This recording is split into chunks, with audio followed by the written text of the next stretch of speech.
Mesdames et messieurs, bonsoir et bienvenue. Le président de la République, Denis Sassou Nguesso, a séjourné du 27 au 31 janvier 2024 à Rome en Italie. Le chef de l'État congolais a pris part au sommet Italie-Afrique qui s'est tenu les 28 et 29 janvier et ayant connu la participation de plus d'une vingtaine de pays du continent africain, des représentants de l'Union européenne, de l'Union africaine et d'autres organisations internationales. Au terme de ce sommet, Denis Sassou Nguesso a entamé une visite officielle marquée notamment par le Forum Congo-Italie qui s'est tenu, lui, le 31 janvier, toujours à Rome. Ce numéro de l'heure de vérité est consacré justement à ces deux moments forts du séjour présidentiel dans la capitale italienne. Et avec nous comme invité, Justin Sikula, il est directeur de la promotion à l'Agence nationale de l'artisanat, Christelle Bayonne, congolais de la diaspora, Chris Risnesimba, écrivain. Le sommet Italie-Afrique s'est ouvert dans la soirée du dimanche 28 janvier par un dîner offert par le président de la République italienne Sergio Mattarella au palais du Quirinal. Ce sommet, qui s'est achevé lundi 29 janvier, a été l'occasion pour la chef du Conseil des ministres italien, Giorgia Meloni, de présenter le plan pour l'Afrique qu'elle a appelé à la mise en œuvre en réponse aux nombreuses crises qui secouent le continent. Ceci dans le sillage de sa volonté exprimée lors de sa visite à Brazzaville le 13 octobre 2023 quand elle appelait à la fin des relations paternalistes entre l'Europe et l'Afrique. Revenons sur les moments forts de ce sommet Italie-Afrique dans ce reportage.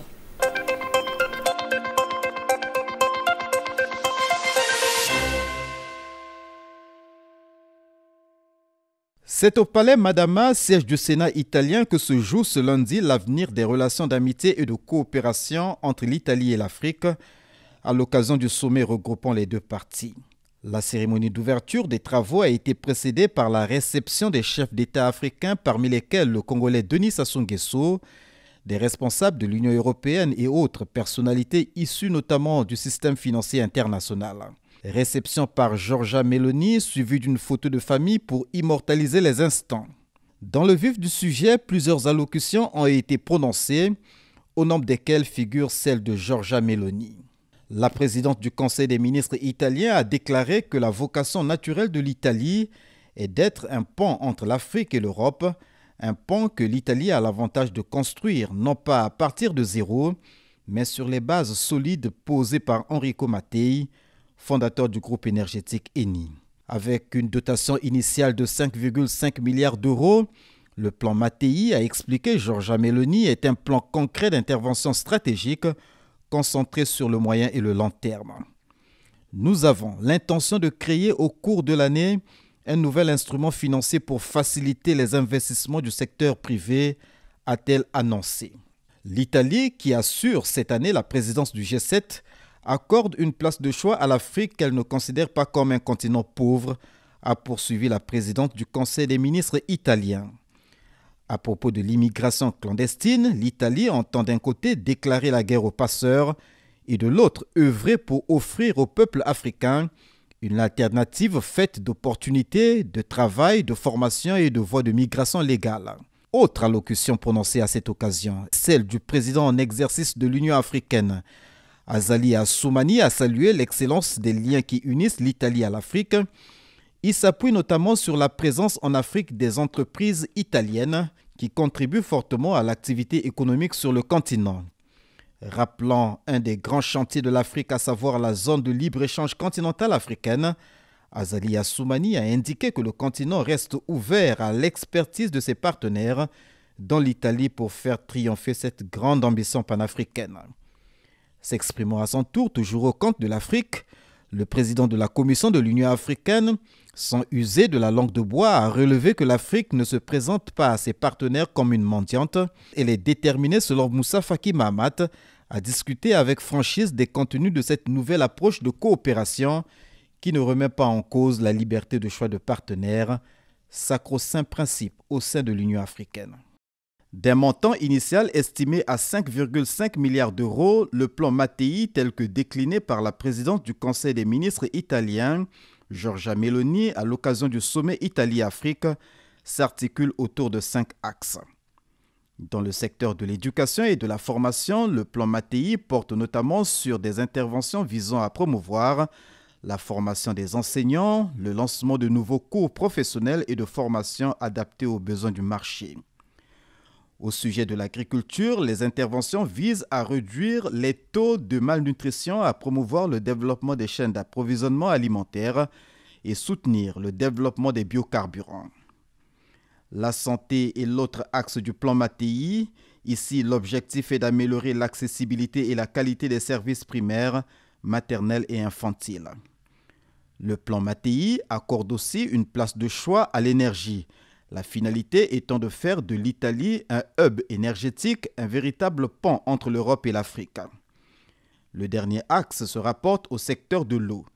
Ici, la République du Congo est particulièrement concernée par la construction des puits et d'un réseau de distribution d'eau, notamment à des fins agricoles alimentés exclusivement par les énergies renouvelables. D'autres projets liés aux 5 axes sont prévus au Mozambique, en Algérie, au Maroc, en Égypte, en Tunisie et en Côte d'Ivoire.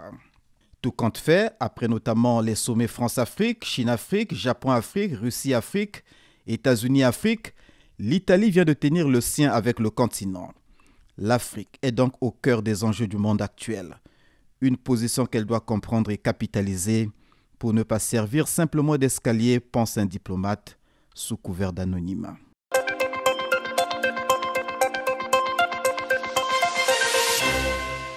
Bonsoir, chers invités. Merci d'avoir répondu à notre invitation.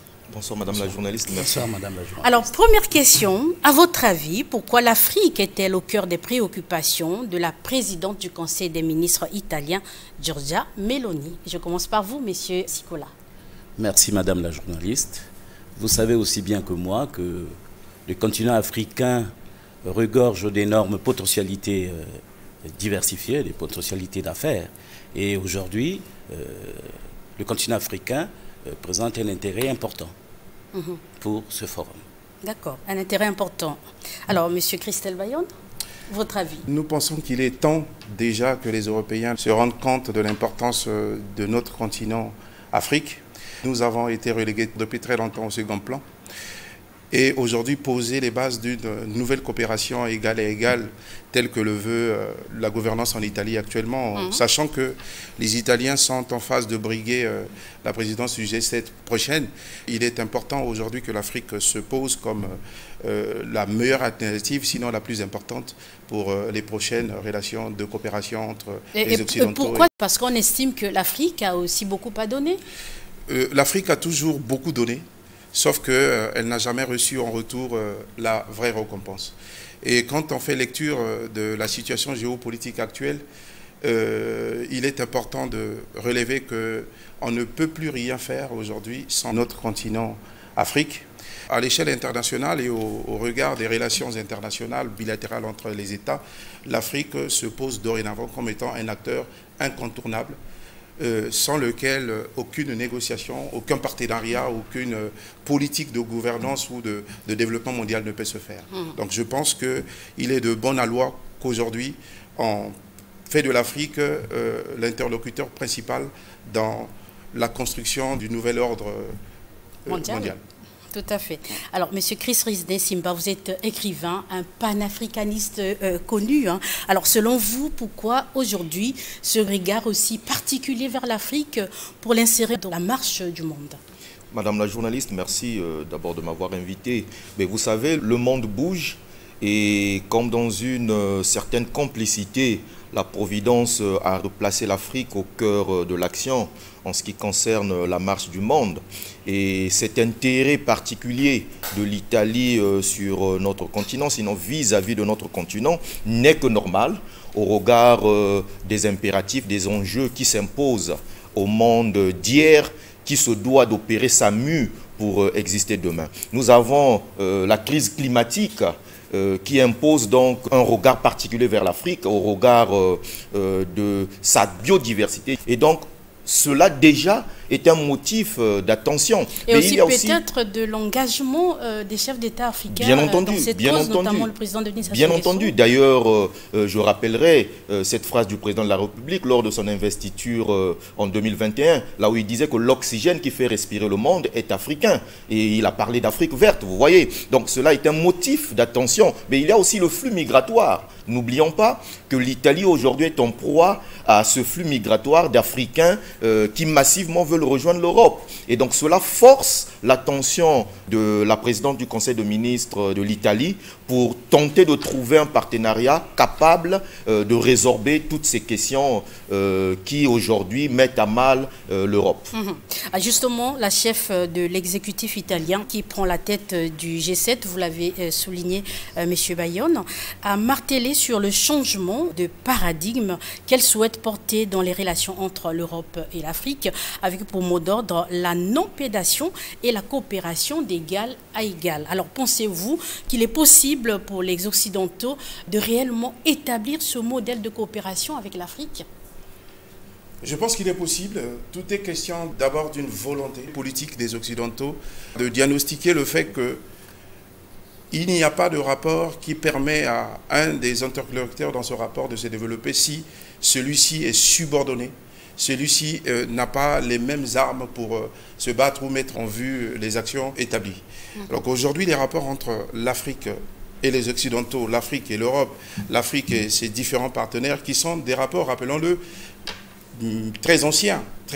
Il faut que ces rapports prennent une nouvelle coloration et penser à agir d'égal à égal permettra à l'Afrique, qui longtemps a espéré se développer, à avoir dorénavant les armes qui lui permettront de se développer. Et je pense que l'organisation d'un forum tel que celui de l'Italie, cette rencontre, part de cette volonté que nous constatons aujourd'hui, d'une part des pays africains et d'autre part des pays européens, pour mettre en place ce rapport d'égal à égal.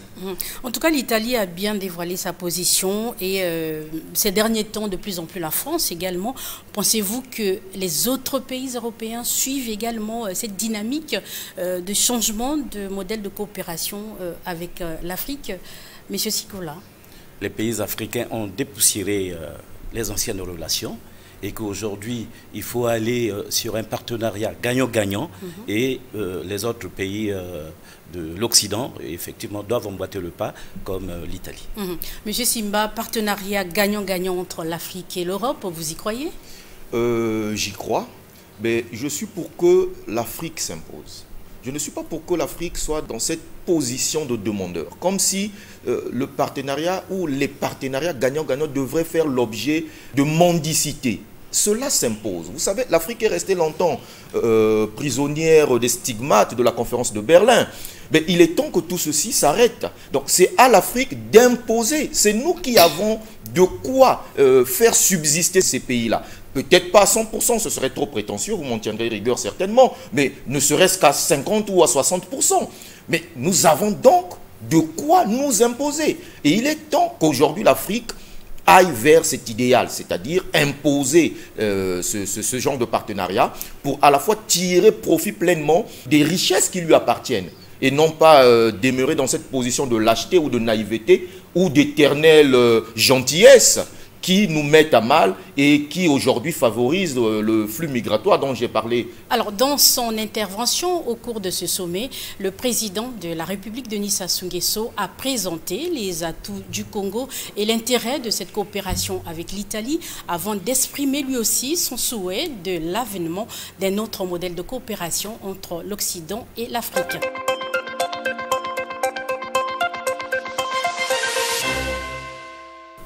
Alors, retour sur ce plateau, à votre avis, que doivent faire les deux parties, donc l'Europe et l'Afrique, pour qu'enfin ces nouveaux paradigmes souhaités par tous passent des discours à l'acte entre les deux continents? Monsieur Bayonne.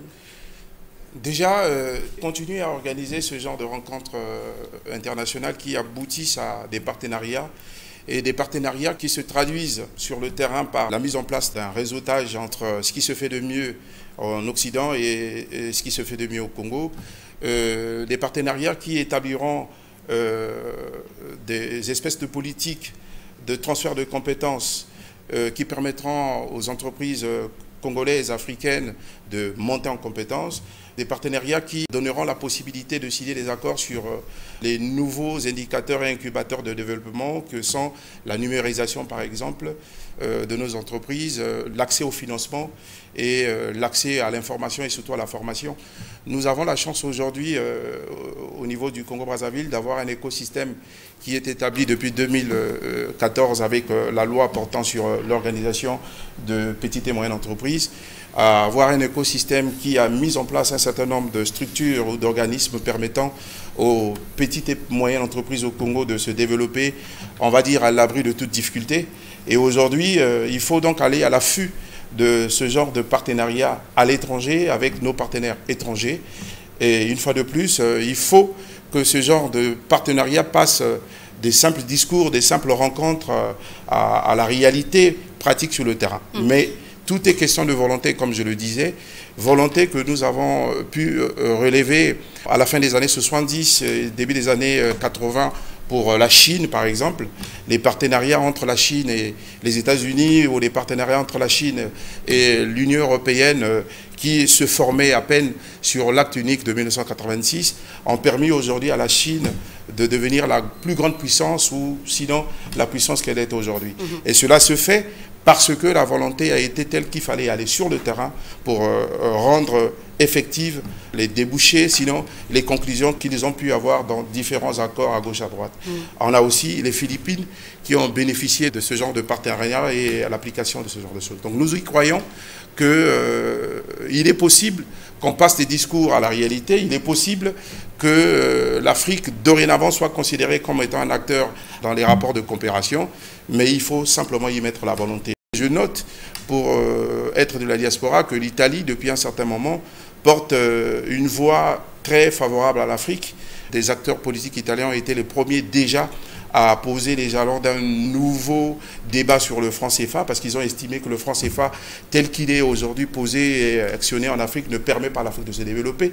Et donc, on peut faire confiance à cette volonté que l'Italie se traduit aujourd'hui. Et ce n'est que bénéfique qu'il y ait une telle rencontre, un tel forum. Et en espérant que d'ici l'accession de la présidente du Conseil des ministres au G7, que l'Afrique ait le bénéfice des rencontres telles que ça se passe aujourd'hui. Vous qui évoluez à l'étranger, sentez-vous quand même ces bribes de cette dynamique qui est aujourd'hui lancée pour donner une nouvelle forme de coopération avec l'Afrique? Oui, on le sent. S'il faut qu'on inspire du côté un peu anglophone, on a vu qu'il y a un certain nombre de mesures qui sont prises par des pays dits anglophones à l'endroit des pays africains de tradition anglophone qui ont permis aujourd'hui à ces États de se développer. Et du point de vue occidental, si vous voulez, francophone, on est en train de remarquer la mise en place aujourd'hui des différentes formes d'aide au développement, mais qui sont exonérées dorénavant des charges pondérales d'intérêt, moins d'intérêt dans le remboursement. Et je pense que nous le sentons. Maintenant, il faut passer à la vitesse supérieure parce qu'il est temps. Au regard de sa richesse, l'Afrique se développera parce que ceux qui ont la technologie, ceux qui ont la matière, doivent aujourd'hui rendre à l'Afrique pour permettre l'autonomie de celle-ci. Monsieur Sikola, un commentaire peut-être sur cet aspect? Bon, je dirais que l'Afrique a besoin de la nouvelle technologie pour faire développer ces entreprises, pour faire développer les petites et moyennes entreprises. Parce que sans nouvelle technologie, on ne peut pas aller de l'avant. Alors, Monsieur Simba, l'Italie se mobilise en tout cas autour de la rivalorisation de l'Afrique, si on peut le dire comme ça. N'est-ce pas aussi une opportunité qui est donnée à l'Italie face à cette situation actuelle qui secoue l'Europe, dont la confiance a été quand même un peu égrenée avec l'Afrique? Oui, mais vous parlez de ce qui se passe, ce que nous avons appelé le réveil de l'Afrique. L'Italie aujourd'hui a comme compris ce qui se passe.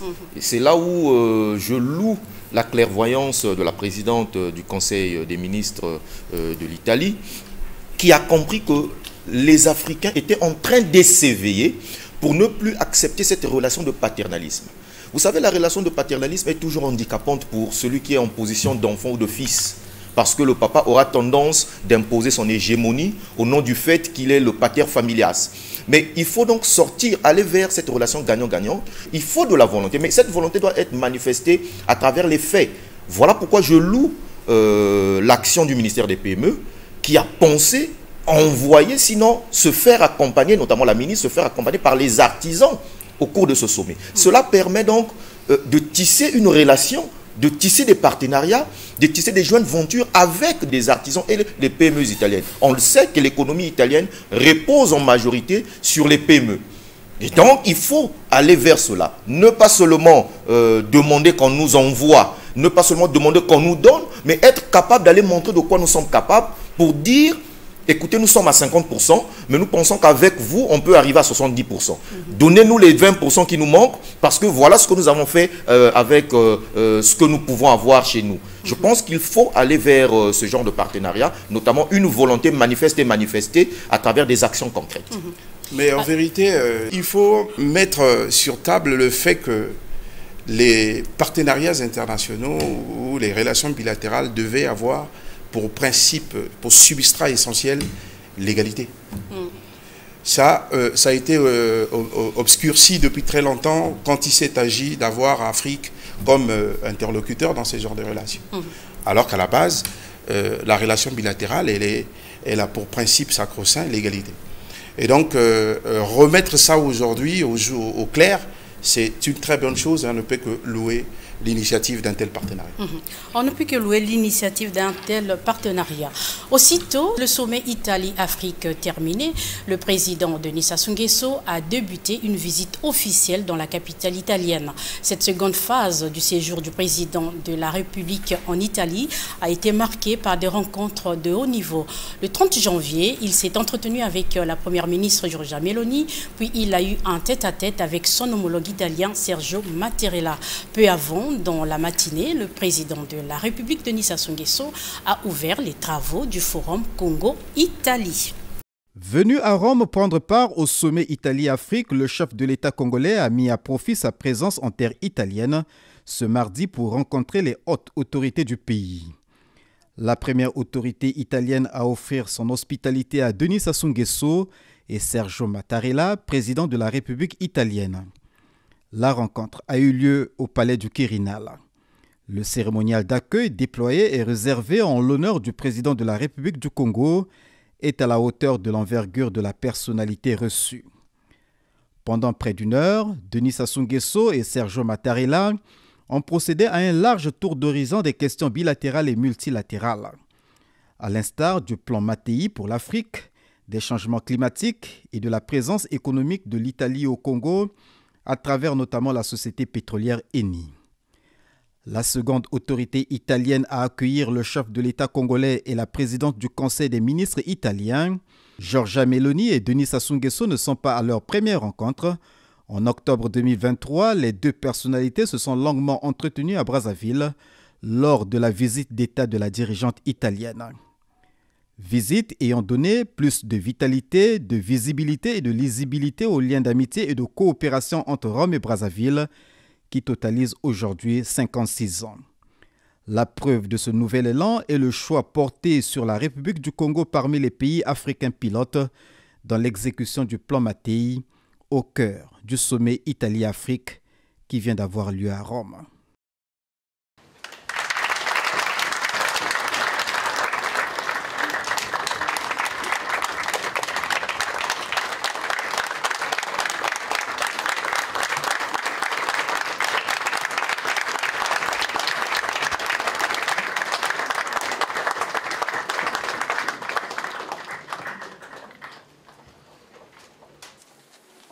Mon pays, la République du Congo, fait face à des crises de nature diverses, économiques, sociales, sanitaires, environnementales et migratoires, comme la plupart des pays, notamment en Afrique. Cette situation exige une synergie des actions comme des moyens et une capacité de résilience dans un monde en perpétuelle mutation. Le monde est en pleine reconfiguration. C'est en ce sens que chaque pays entend faire entendre sa subjectivité et sa singularité.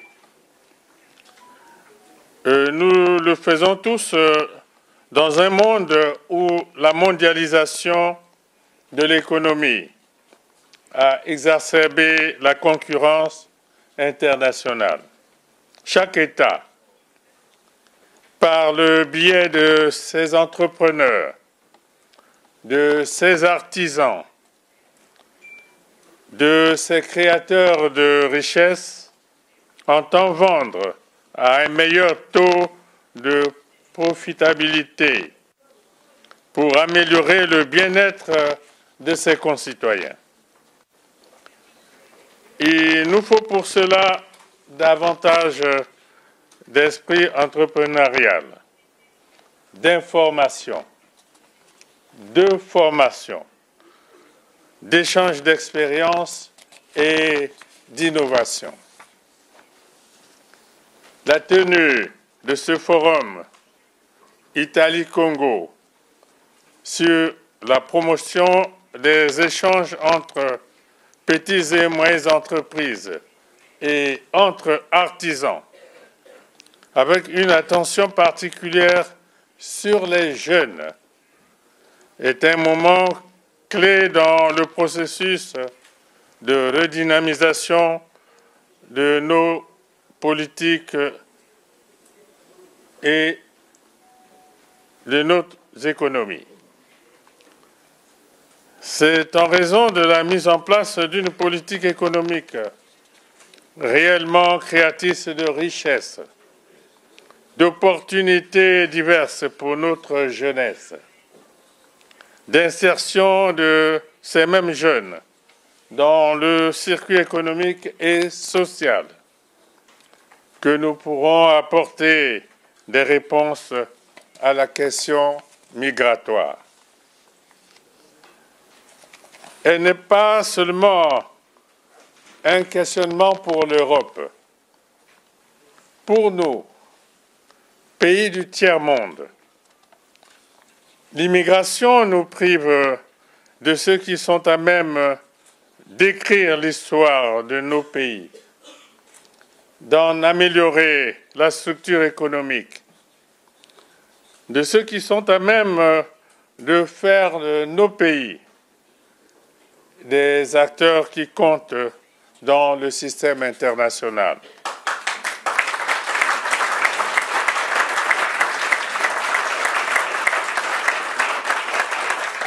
Et la jeunesse constitue l'avenir de toute société et la clé de développement de mon pays, où elle représente 76% de la population.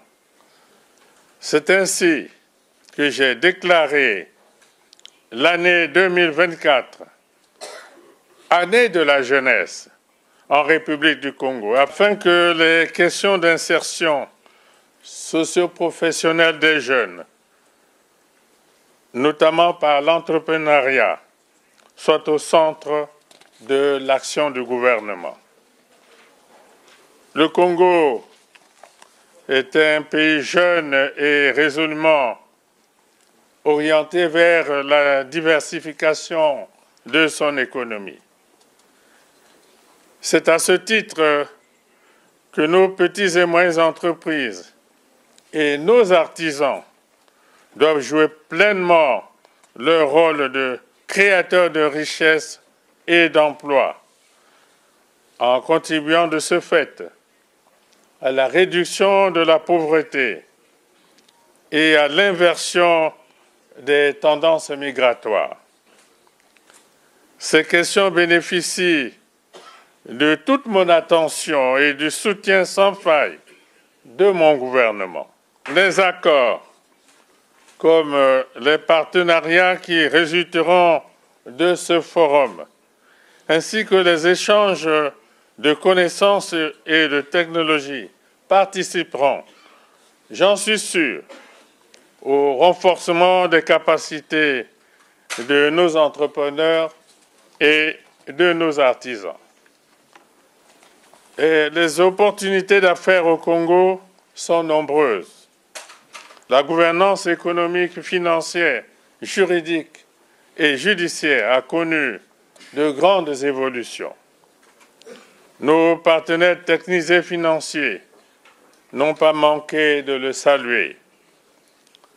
Cette action continue, qui porte en elle une amélioration de l'attractivité de mon pays, est inscrite au cœur de mon engagement politique et demeure par ailleurs la pierre angulaire du programme d'action de mon gouvernement. Le Congo est un pays en paix. Il y fait bon vivre. Il vous attend. Chers artisans, chers entrepreneurs, l'engagement de mon pays pour une économie diversifiée, durable, respectueuse de son environnement et des aspirations de son peuple est aussi au centre de mon engagement politique au service du Congo.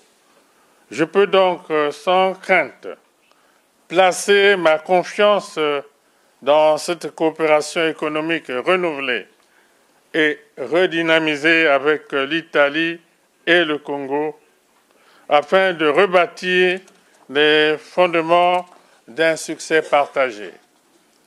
Rome, terre d'accueil séculaire, est bien le lieu privilégié pour de telles rencontres et pour tracer une perspective réelle d'un partenariat gagnant-gagnant. C'est déjà avec cette vision commune entre Brazzaville et Rome que le 13 octobre 2023, sur les bords du majestueux fleuve Congo, Madame Giorgia Meloni et moi-même avions longuement eu des entretiens fructueux. Le plan national de développement 2022-2026 fait de l'agriculture au sens large une priorité nationale. Vous avez ici de nombreux acteurs de la chaîne de transformation et de logistique de nos produits agricoles, venus rechercher l'expérience, l'expertise et les partenariats avec les petites et moyennes entreprises et les artisans italiens, dont la réputation en la matière dépasse les frontières de l'Europe. Je vous invite tous à saisir les nombreuses opportunités qu'offre le Congo dans un esprit de respect et de profit mutuel. Je déclare donc ouverte la première édition du Forum italo-congolais sur la promotion des échanges entre les PME et entre artisans. Je vous remercie.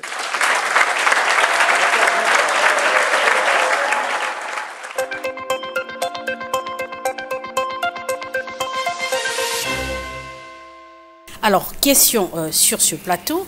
Le 13 octobre 2023, la République du Congo s'honorait d'accueillir Giorgia Meloni, présidente du Conseil des ministres italien à Brazzaville. Environ 3 mois après, Denis Sassou Nguesso est en visite officielle en Italie.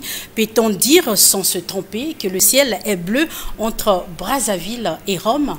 Monsieur Simba? Mais cela prouve la bleuté, s'il faut le dire comme ça, du ciel en ce qui concerne les relations entre le Congo et l'Italie. Mais ce qui nous intéresse, ce n'est pas que le ciel soit bleu, mais que ce ciel bleu permette la matérialisation des actions concrètes pour que, décidément, le Congo, qui regorge des potentialités énormes, eh bien, arrive à aller vers son destin. Nous n'avons pas d'autre choix que d'aller vers notre développement. D'ailleurs, nous sommes en train de poursuivre la marche. Il faut qu'à un moment donné, que cette marche aboutisse que nous atteignons la ligne d'arrivée. Et c'est à ce moment-là que personnellement, dans la posture qui est la mienne, que je me réjouirais finalement d'avoir observé ce ciel bleu entre l'Italie et le Congo. Alors, le président Denis Sassou Nguesso et la chef de l'exécutif italien ont renouvelé leur volonté de mener une coopération gagnant-gagnant, débarrassée de tout paternalisme. Alors, quel sens donnez-vous à cette opportunité? L'Italie, c'est un choix très poignant parce que nous savons tous que l'Italie, c'est l'exemple typique d'un développement basé sur l'esprit entrepreneurial. La maroquinerie, le textile, l'agroalimentaire ont été des substrats pour l'économie de ce pays. Et donc le savoir-faire qui est aujourd'hui patent et légion en Italie permettra à nos entreprises congolaises, sur l'initiative du forum organisé par le ministère des Petites et Moyennes Entreprises, de bénéficier du génie italien. Vous savez, Michel de Montaigne disait « Voyager, c'est frotter sa cervelle à celle des autres ». Et donc, penser ramener, pour le bénéfice de ce sommet, des artisans, des petites et moyennes entreprises en Italie pour se confronter aux artisans et petites et moyennes entreprises italiennes permettra à ce que les Congolais en tirent bénéfice, ou que les petites et moyennes entreprises et les artisans congolaises en tirent bénéfice du génie de l'Italie qui est parti sur des petites mains, pour devenir une puissance européenne aujourd'hui. Je pense que M. Sikula ne dira pas le contraire. Et effectivement, je dirais que l'Italie aujourd'hui montre un visage inspirant de réussite, de fierté, parce que effectivement, l'Italie s'est développée à partir des petites et moyennes entreprises et des artisans. Il faut aller sur un partenariat gagnant-gagnant. Tout à fait. Pour que, effectivement, le Congo se développe. Alors, vous parlez justement des PMEA. Donc, comment on agir pour capitaliser sur ce partenariat? Le ministère des PME de l'artisanat, pour capitaliser les effets de ce forum, c'est regarder comment améliorer les compétences dans toute la composante des PME de l'artisanat. Parce que en 2023, la CPCE a pu enregistrer 4187 entreprises créées, et au niveau de l'ADPME, on a pu accompagner 131 entreprises, et au niveau de l'Agence sociale de l'artisanat, on a pu formaliser 832 artisans. Et donc, je crois que Monsieur Sikula, permettez-moi d'insister sur cet aspect très important. Nous avons vu Madame la ministre des PME, Madame Jacqueline Lydia Mikolo et toute son équipe s'investir dans l'organisation de ce forum. Quel est donc le but de cet investissement et quelles peuvent être les retombées attendues sur les PME congolaises et la création d'emplois pour les jeunes, puisque, comme nous le savons tous, 2024 est déclaré par le président de la République année de la jeunesse. Les retombées ici, c'est établir des partenariats. Voilà les retombées. Parce que sans partenariat gagnant-gagnant, les PME ne peuvent pas se développer. Et Madame la ministre a entrepris des énormes efforts inclusifs et participatifs, parce que l'organisation des foires, salons et expositions, effectivement, font qu'il faut bien des partenariats pour que le Congo se développe à partir des artisans et des chefs d'entreprise. Monsieur Simba. Madame Aline, vous parlez de retombées. Mais moi, je pense qu'il faut que l'Afrique, et particulièrement le Congo, démontre son savoir-faire. C'est à travers ce que nous valons que les autres se sentiront obligés de nous considérer autrement. Et donc, je pense que c'est un bon début. J'ai suivi sur votre plateau, d'ailleurs en passant, chapeau bas pour la brillantissime émission que vous avez animée avec la ministre des PME. J'ai écouté ces éléments de réponse, mais justement, je pense qu'elle est en train de s'inscrire dans la matérialisation de ce qu'elle a énoncé sur votre plateau. Elle a parlé de booster, sinon d'implémenter une culture entrepreneuriale. Mais en suscitant donc l'esprit d'entreprise, comment on va le faire? Susciter l'esprit d'entreprise. Mais c'est en démontrant que finalement l'artisanat qu'on a toujours considéré comme étant des métiers qui n'avaient pas de valeur, qui n'avaient pas leur pesant d'or dans la vie de l'homme, mais nourrissent l'homme en question. Que ces métiers-là permettent le développement, l'essor à la fois individuel et collectif des pays. On a dit ici que l'Italie s'est développée à travers ses petites mains, l'artisanat. Mais l'artisanat accompagne l'humanité depuis très longtemps. On a parlé de l'homme de Néandertal, on a parlé de l'âge de la pierre taillée, de la pierre polie. C'est de l'artisanat. Ça veut dire que l'artisanat fait partie intégrante de l'évolution même de l'humain. Ce n'est pas donc un métier de la honte, un petit métier comme on le croirait. Il faut donner toute sa place à ce métier. Nous pensons que c'est déjà un bon début, démontrer de quoi nous sommes capables, pour que les autres ne nous prennent pas en partant de zéro, mais en partant de 50, de 65% ou de 75%. Et la place de la jeunesse dans cette démarche de partenariat? Vous savez, madame la journaliste, on a parlé d'année de la jeunesse. Et Dieu merci, le gouvernement l'a compris, le gouvernement a mis un accent sur les PME. Parce qu'en réalité, l'indépendance économique que le jeune veut, on ne peut pas résorber cela avec les instruments d'autrefois. Il faut aujourd'hui aller vers une économie libérale mais structurée, notamment à travers les PME qui vont bénéficier d'un accompagnement d'exception de l'État, pour qu'à travers ces PME, que les jeunes trouvent de quoi s'occuper, mais pas seulement s'occuper, mais de quoi construire leur avenir. Le gouvernement a eu raison, et nous disons ici qu'il faut un regard particulier vers les PME, parce que c'est à travers les PME, c'est à travers l'artisanat, que les jeunes en majorité, aujourd'hui on est libre, on peut créer 7 millions de PME. Nous sommes aujourd'hui un peu plus de 76% de jeunes, c'est-à-dire peut-être 3 millions et quelques sur les 7 millions de Congolais. Mais on est libre, on peut avoir 4 millions de PME, ce qui n'est pas possible avec les emplois conventionnels. Donc je pense que c'est bien, et d'ailleurs je souligne, soit dit en passant, la présence du chef de l'État. Vous savez, c'est une marque d'attention.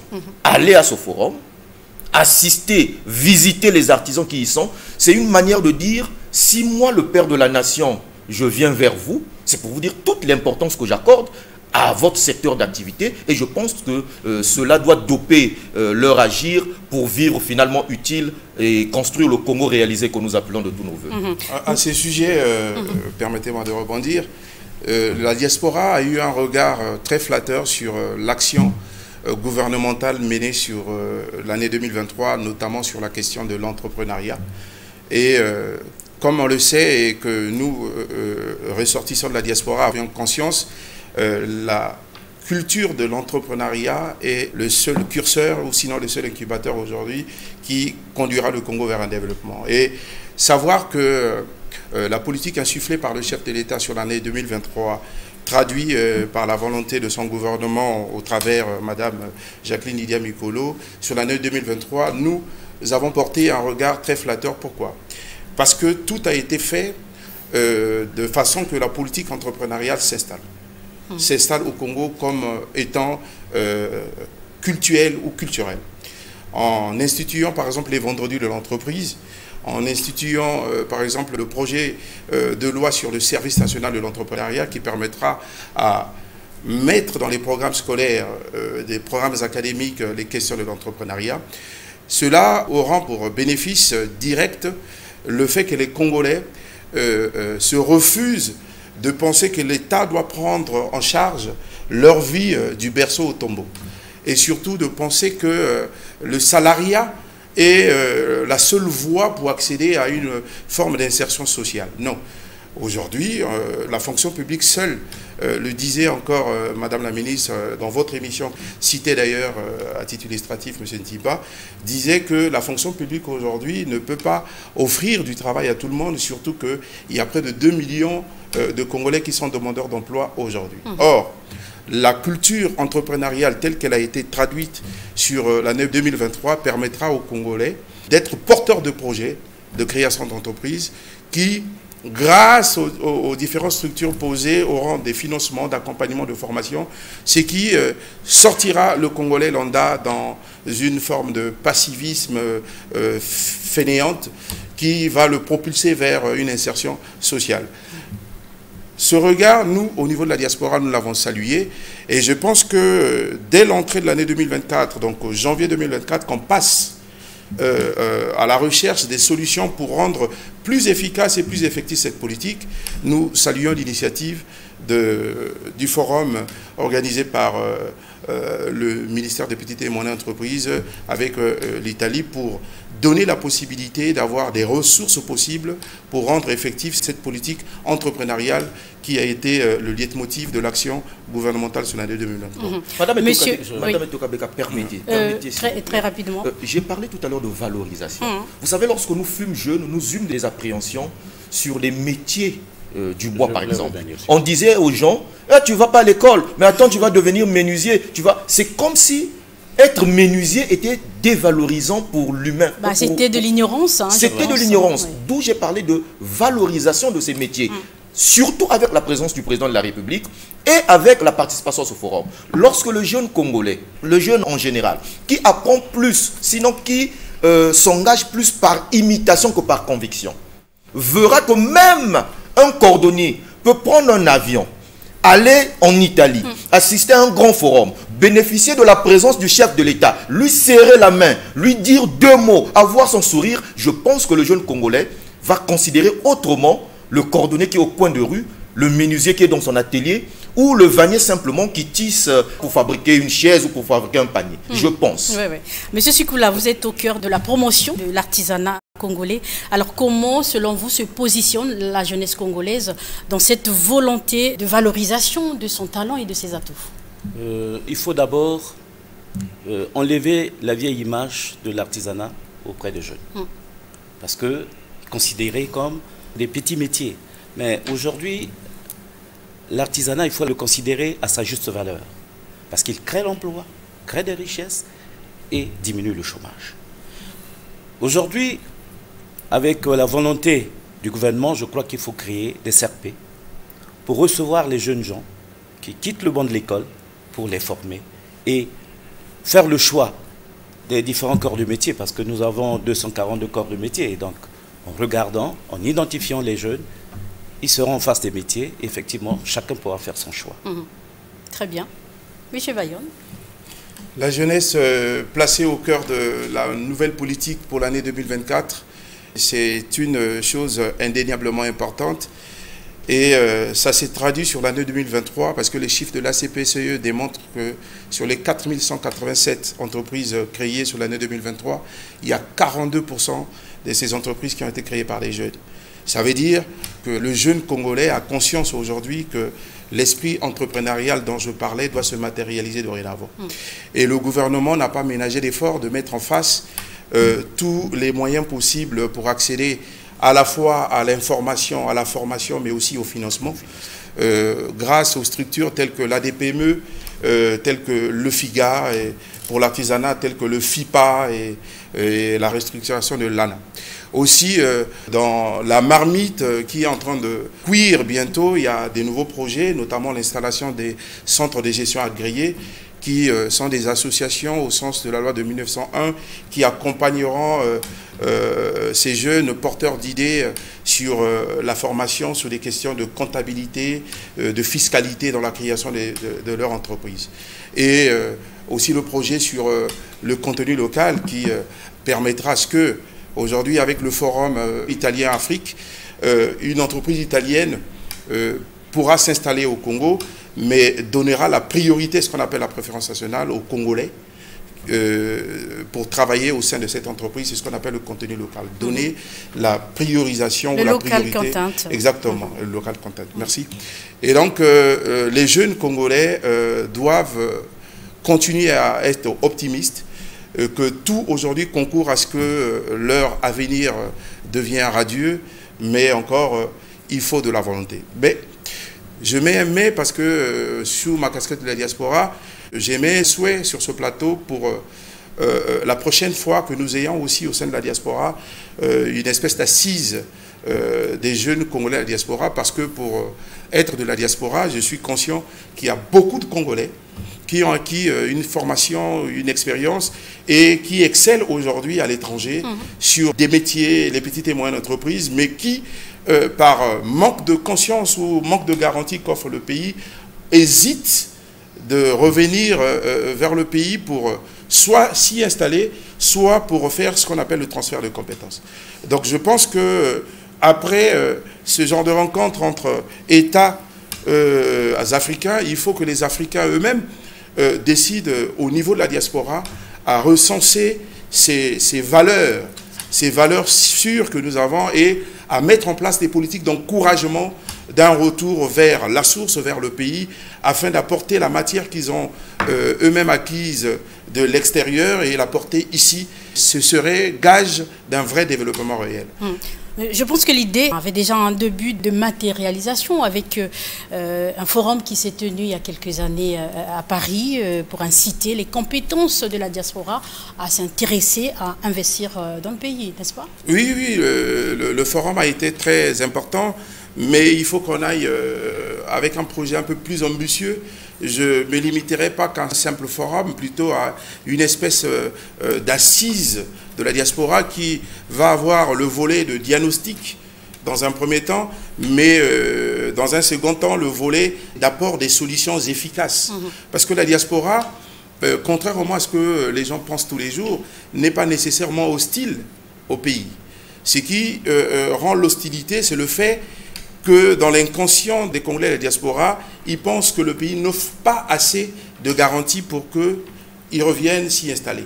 Et donc faire une espèce des assises de la jeunesse congolaise de la diaspora sur les questions de l'entrepreneuriat, en allant au-delà d'un simple forum sous la forme d'un salon de rencontre de partage, serait un élément nécessairement important pour l'efficacité de cette politique entrepreneuriale posée sous l'impulsion du chef de l'État. Emmener cette diaspora justement à peut-être sortir du cocon critique et venir avec des propositions concrètes, certainement votre souhait. Et exactement, je citais le cas de la Chine dans les années 70, ça a été le cas. La diaspora chinoise installée aux États-Unis à la suite de tous les événements politiques dont j'ai fait l'économie de narrer sur ce plateau, cette diaspora s'est formée, cette diaspora a acquis des compétences et des qualités, mais au vu du climat politique hostile, n'a pas tout de suite été séduit au retour vers la Chine. Mais on a créé des conditions de mise en confiance, on a créé des vraies politiques d'appâtement, d'intéressement qui a permis à ce que ces Chinois-là reviennent. Et on peut s'en inspirer. Ce qui marche ailleurs peut marcher chez nous. Tout à fait. Je pense que nous tendons vers la fin de notre émission. Je vous laisse à chacun le soin d'avoir un petit moment de conclusion. Je vais commencer par vous, messieurs Sikula.